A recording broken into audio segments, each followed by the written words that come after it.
What's going on YouTube? This is okmall, and in today's video, I'll be going in depth into our Battlemage build. But before we get into that, don't forget to support this channel by hitting that like button and subscribing to the channel. Feel free to leave a comment if you have any questions, and hit that bell so you're notified as soon as new content's available. With that out of the way, let's get into the video. The first thing I would like to cover is what makes a Battlemage special, and well, you'll want to play it too.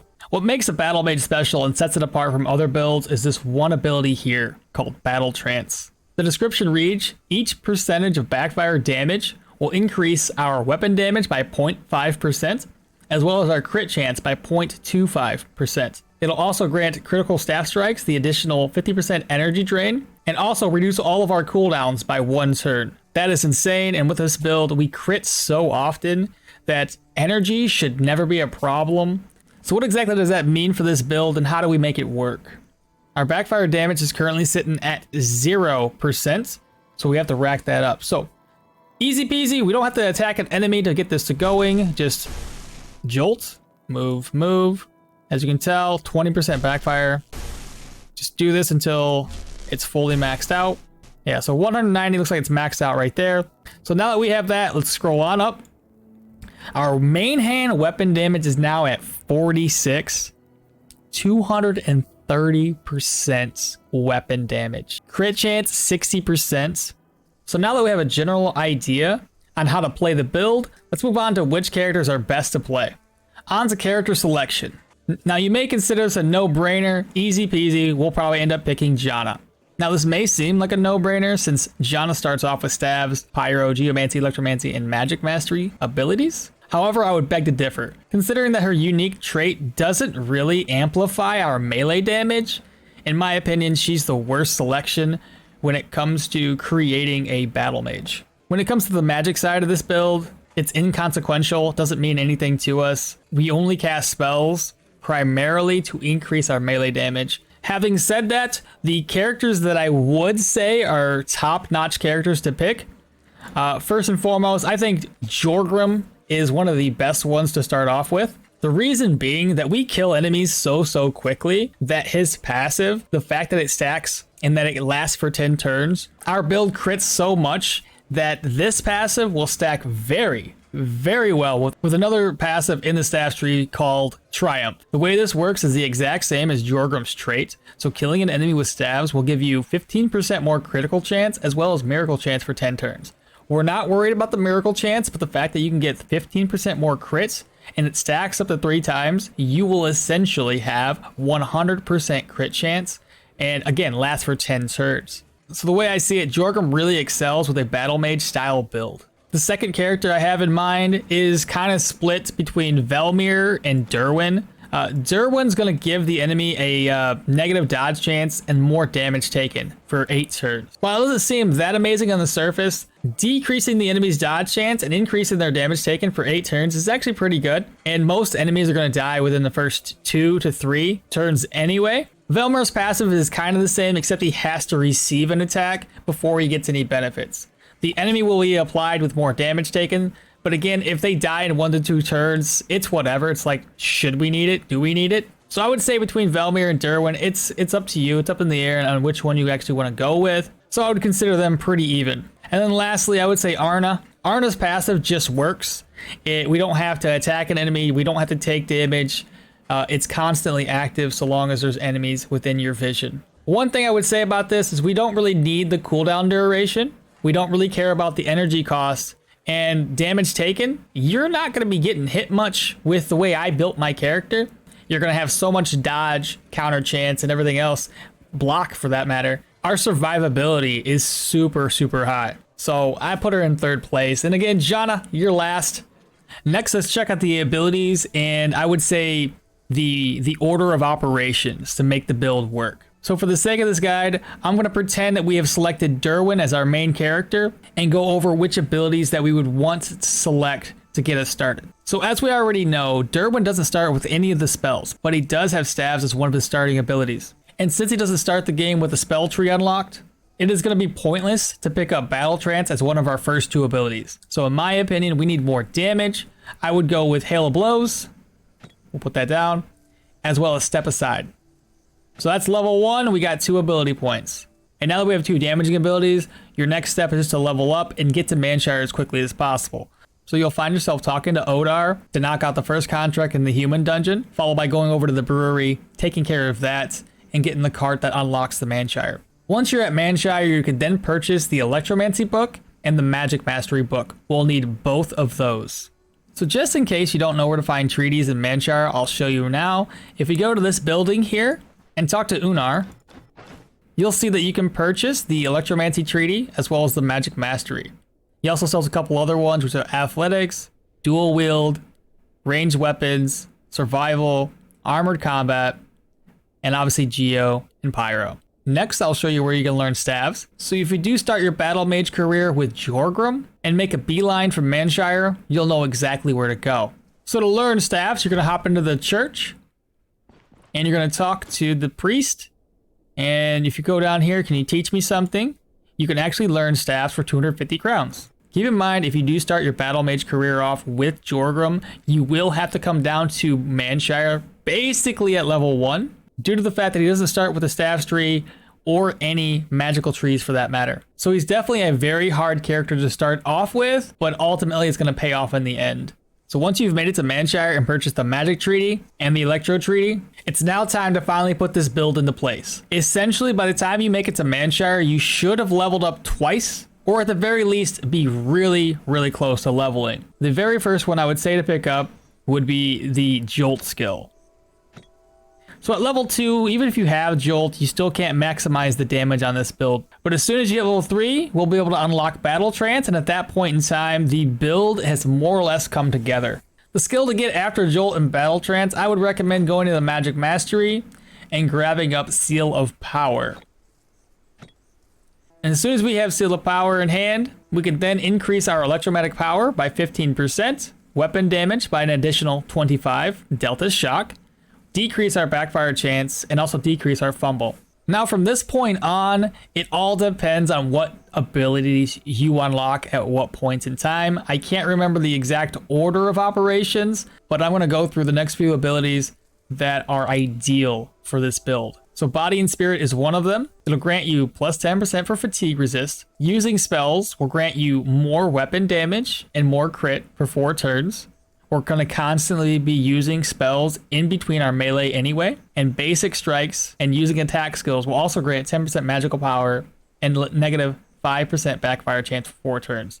Now, both of these effects will stack up to 3 times. So essentially, you can gather up 30% weapon damage and 7.5% crit chance. And Dissipation and Seal of Reflection are not necessary to do damage. These are just extra ability points we put in place to help combat mages. So if we head back over to Electromancy, Residual Charge is another one that I would say would be pretty necessary for this build. It'll give our staves 5% more weapon damage. Casting the ability tree spells will also grant our weapon 15% more damage Delta Shock for 6 turns. It also goes on to say that for each ability point invested in an Electromancy tree, will empower our attacks to apply the target with negative 5% shock resistance. Next abilities up that aren't necessary for this build to deal damage, but are necessary to help our mobility are under the athletics tree. I would prioritize getting dash as soon as you can before level 10, primarily before the troll fight.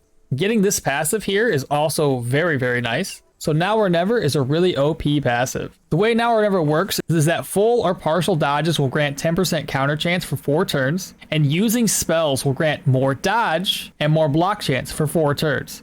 That is insane, and it stacks to 3 times. When you pair that with Unwavering Stance, we can get even more. We can get 10% counter chance, less damage taken, more block chance, block power recovery, and each third strike will also have a 100% knockback chance. Now, using staff skills will give us extra stacks of the effect up to 4, and using basic strikes will prolong the effect up to 15 turns, but reduce our stacks. And then we have Triumph as a passive. We covered this a little bit ago. Again, with this effect, if you are Jorgrim, is insane.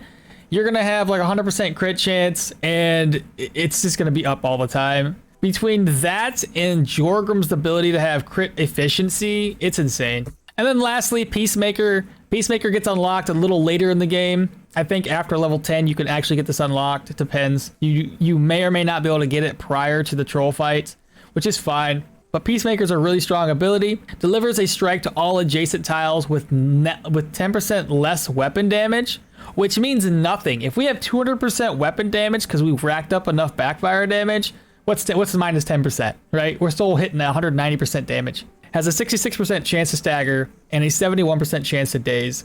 Then allows you to reposition. So you would smack an enemy, reposition yourself elsewhere so you don't get hit. It's essentially a free hit. It'll grant negative 10% backfire chance and negative 10% ability cost for the next 5 turns for each enemy within the skill's AoE. Now, the last ability point you would want when you start doing Bryn contracts or prior to doing Bryn contracts. Now, we've already discussed how high our dodge gets natively by just using our staves and our skills. This is just going to be the cherry on the top to increase our dodge chance even more. So if you're fighting a harder enemy, maybe it's a heavily armored enemy, hell, pop elusiveness. Dodge every single attack while you beat them into the dirt. And with that being said, that basically covers the abilities that we're going to want prior to the troll fight and sort of after the troll fight to get you going into Bryn contracts and hopefully into the Manticore fight to decimate him.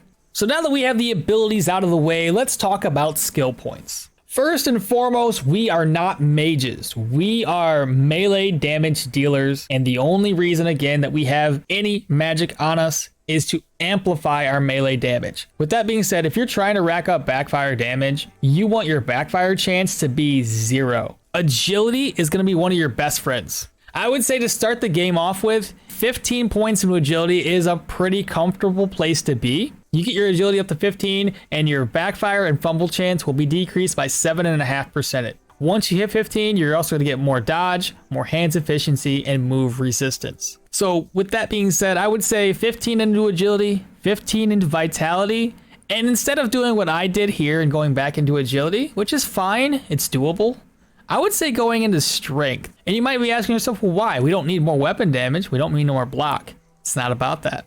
It's about the crit efficiency. If we can get that crit efficiency, because we're going to be critting so often, if we can get that up even higher, that means our staves are just going to be destroying even more. You pair that with Jorgrim, you're going to have more crit efficiency than you know what to do with. You're going to probably be hitting over 100 damage crits on every single attack. It's going to be insanity, and I would love to play this build again as Jorgrim instead of Derwin, just to see the damage potential. So those are my top 3 recommendations. Agility is a must to start this build off with. You have to start this off with agility, get it up to 15, get your backfire chance down. So now it's time to cover gear options. Now, gear is very important and very particular for this build. I want to first start off by talking about headgear. So for our headpiece, there's a few options for us in the early game. It all depends on how much you want to spend or how much you're willing to spend. So to start off with, I would say you can probably pick up a novice cowl, but in all honesty, I would probably skip that, save your money instead, and purchase, let me scroll on down here, not the exquisite one, that's for later in the game, grab up the Wanderer's Cowl. The reason why, we get a solid 8% negative backfire chance. That is huge. That is absolutely huge. Don't worry about the fact that it only has 2 damage protection, physical and everything else being fairly low.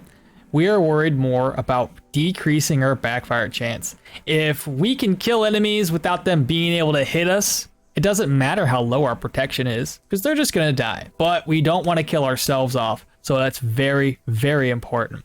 So definitely pick this up as soon as you can. The next early game item I would say to pick up would be under the belts. The braided girdle is easy enough to obtain in Osbrook. It'll give you another negative 3% to your backfire chance. Also decreases spell energy cost, which is an added bonus. Later in the game, you can switch this one out for, where is it? For the ornate girdle, which will also give you another negative 5% to your backfire chance. And if you've gone into agility even more, you might not need this negative 5 anymore, and at which chance I would say pick up the duelist belt to get more counter chance and crit chance. It's not necessary, however, and you can just stick with the ornate girdle for the entirety of the game. When it comes to boots, just grab the best you can get. At Osbrook, we typically have 3 choices: the riding boots, the hide boots, the tan boots. When you get to Manshire, you can actually grab up the soldier boots. While it does decrease energy and energy restoration, it also adds a little bit more protection to us. And -4 energy and energy restoration doesn't really mean a ton, considering we get so much value from the defense that it offers. Later in the game, once you've obtained Amity level in Bryn, I would recommend grabbing up the Duelist boots. So considering these boots give you 12% dodge, I think it's huge. That mixed with the passives that we have and elusiveness, you're gonna have 100% dodge chance. It's gonna be insane. As far as gloves are concerned, again, just pick the best one you can find. Falconeers, Tide gloves, it doesn't necessarily matter. Leather bracers, it doesn't matter what you pick. Just grab the best you can find. But much later down the road, I would suggest getting, where are they? Either Battlemage gloves or something that offers a little bit more protection. From the riveted gloves, brigand gloves, sergeant gloves, it doesn't really matter. So long as you can maintain your energy being high, it doesn't really matter what you pick. I currently, on my character, if we look over, I'm currently still rocking the mail gloves because I can do all the content that the game has to offer. Tier 4s don't pose a threat. Now, chest plates in the early game, I always recommend grabbing up the Gambitson as soon as you can. That protection is so hard to pass up. Later in the game, once you've arrived at Bryn, I would highly recommend picking up the mail mantle. Biggest reason why is it also decreases your backfire chance by 5%. Lastly, once you hit Amity level in Bryn, I would recommend picking up the Duelist doublet. It's insane. You get 10% counter chance. You get that dodge chance, cooldown duration, bleed, everything. The Duelist doublet is OP. Again, mixed with our build, we're going to dodge everything. We're going to be blocking. It's just no brainer. As far as cloaks are concerned, it doesn't really matter. So I went with the Jousting Cloak because it gives us physical nature magic. Gives us a little bit of dodge as well as damage taken is decreased. Now moving on to amulets, you have a couple of choices here. It depends on what you need. One of the ones that you might want to pick up, depending on your backfire chance, is the Mastercrafted Aquamarine Necklace. That'll give you an 8% backfire chance. So if you need it, grab it up. If you don't, you can completely skip this item here. There's also the Crescent Necklace, which gives you -10% plus maximum health of 6. So this one's obviously the better of the two. Now, depending on your accuracy and your fumble, you may want to pick up a carved topaz amulet or a coin talisman. Again, completely dependent on your build. Your fumble shouldn't be a problem, but you might want to add a little bit more accuracy to your build. So I would highly recommend those if you need them. So with that being said, just pick an amulet that makes sense for your current point in the game. Again, if you need more accuracy, get an accuracy-based one. If you have a nice curse one, well, hell, use that. When it comes to rings, it's kind of the same idea. Use what makes sense for your current point in the game. In this case, I have a silver aquamarine ring. I might not need this, considering that I have a ring. If we look over here, I have the aquamarine with -5 backfire. I have the ornate girdle with -5 backfire, and I also have this with -10% backfire chance. So between all of those and the fact that I have 21 points into agility, I essentially have negative backfire chance. We look here, backfire is at -16. It's probably overkill if we're being honest. I would also recommend anything that gives you a little bit of extra accuracy with health. Those are always nice. But as I mentioned, just use the ring that makes more sense for you. All right, y'all, now that we've covered the build, let's now show the build in action and exactly what you want to do to make this thing work. So, start off with, we definitely want to start using our Jolt ability to rack up backfire damage. And I'm also going to show that and what it looks like in our character sheet here. So go down a little bit further. Magic. All right, our backfire chance, our backfire damage is currently sitting at 0%. So we have to rack that up. So easy peasy. We don't have to attack an enemy to get this to going. Just jolt, move, move. As you can tell, 20% backfire. Just do this until it's fully maxed out. Yeah, so 190 looks like it's maxed out right there. If we look here, it's got 17 backfire damage, but our backfire chance is 0%, so it doesn't mean anything to us. We also have the serial power with 0%. I have Seal of Reflection, again, 0%. But if you look, if I was to backfire, this is why backfire chance is so important. If I was a backfire, it's 42 damage done to myself. You don't want that to happen, so you definitely need to keep your backfire chance at 0 100% of the time. So now that we have that, let's scroll on up. Our main hand weapon damage is now at 46, 230% weapon damage. Insanity. Okay. Main hand efficiency, we don't really care. Armor damage, armor pen, who cares? Accuracy. Crit chance, 60%. Crit efficiency, again, if we had Jorgrim, we could definitely get the crit efficiency much, much higher. Hell, if I would have put 15 points into here and gone 15 points into strength, I'd have a lot more crit efficiency. Counter chance is 31 at the moment. Fumble is 3.5% at the moment. Scrolling on down, life drain, you know, you get the idea, right? 43% energy restoration. Block's currently at 30%, dodge is at 79. Now, typically when you're walking around the dungeon, you don't want to take baby steps. You want to move in one cohesive movement. So if you move like that, go back to the character sheet, scrolling all the way down, it goes down a little bit, so you got to cast this again. Get it back up to 190, open this door up. He sees us. We are going to move forward, hit number 5, zap him. He's going to do his elusiveness. Now, you don't typically want to stay in place like this. So what I'm going to do is do unwavering stance. So I should be able to reach him. I can with step aside. So we'll use step aside. Okay, no worries. We didn't crit like we wanted to, but that's okay. Now I could either pop elusiveness or we keep an eye on this, 180%. We have 2 stacks of the unwavering stance. I'm gonna scroll up just to kind of give you an idea. 45% block chance, still 79% dodge. He's dead. He's just got wrecked, destroyed, right? So we're gonna do that. Do a jolt to the ground, go upstairs, pick this. These 2 guys are just gonna get wrecked.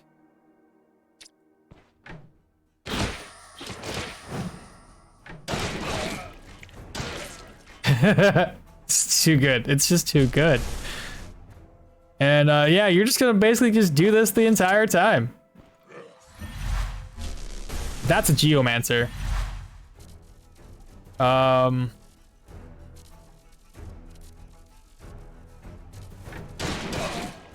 He's dead. We're gonna go ahead and put this on us. We're gonna oh, I did the wrong. Wait. Gotta rush him. There we go.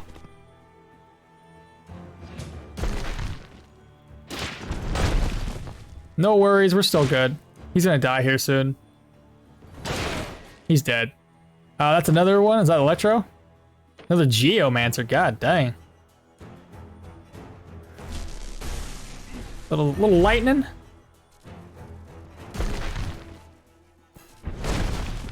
Nah, we're good. We're in pain, but we're still good.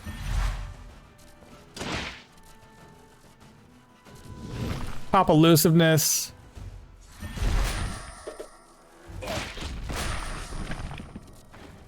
I should have just whacked him.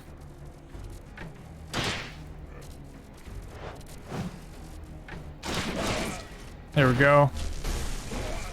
He's dead. He was running away. 2 bad guys. I'll roll it. Number 6. I forget about Peacemaker. It's been so long since I played this. I think he has a charge ability.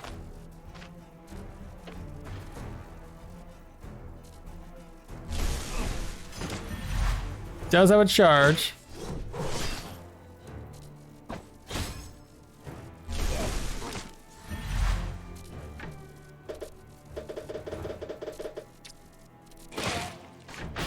I was hoping to get both of these guys.